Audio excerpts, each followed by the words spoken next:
Well, look, I mean, it's very interesting. I mean, yesterday the Prime Minister spoke and said our commitment to membership of the ECHR is absolute. Rishi Sunak, responding for the opposition, didn't query that in any way at all. He sort of made a vague reference in the election to, well, we might consider leaving. He never meant it.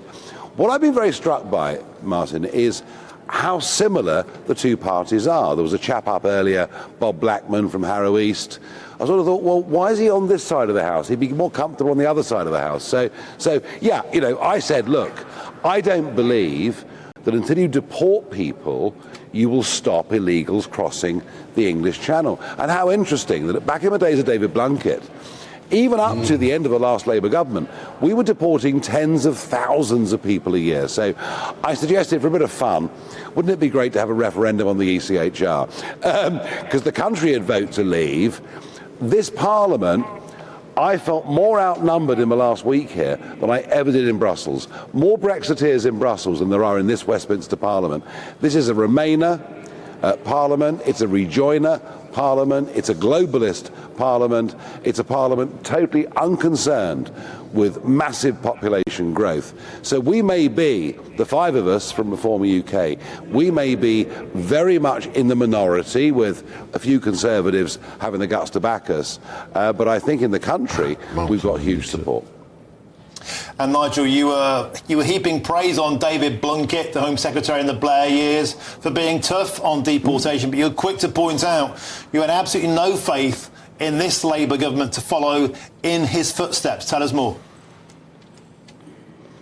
Well, look, I mean, you know, Labour set out, Starmer set out 6 key priorities for the general election.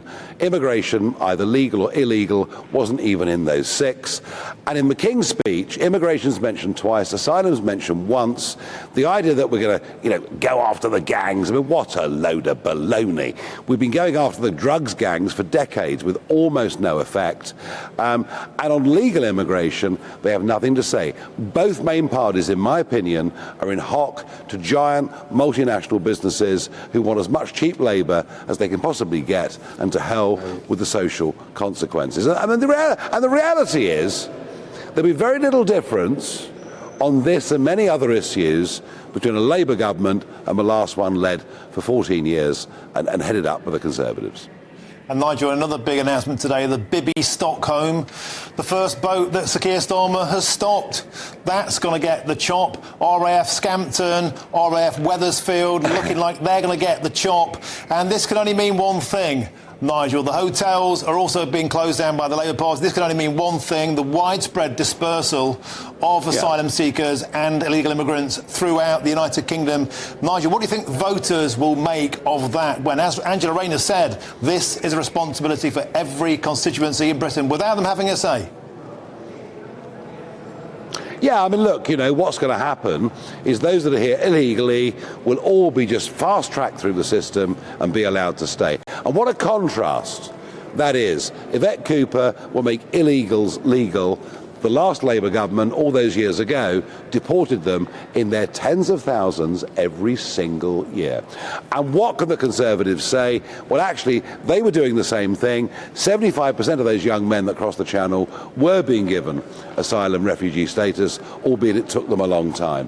And look, you know, I believe two things. One, that the exploding population is diminishing the quality of life of everybody in our country. And number two, I've said for 4 years, this is a national security crisis. Keir Starmer even paid lip service to that during the election campaign. These are young, undocumented males coming from war zones, coming from places where terrorism is rife, coming from cultures of gang warfare, and coming from places where women aren't even second-class citizens. This is a social disaster for our country. You only have to look what's happened in Malmö and Sweden now in terms of rape and murder right at the top of the tree after they allowed a huge number of young males from the Middle East and elsewhere to go there. This is a social disaster.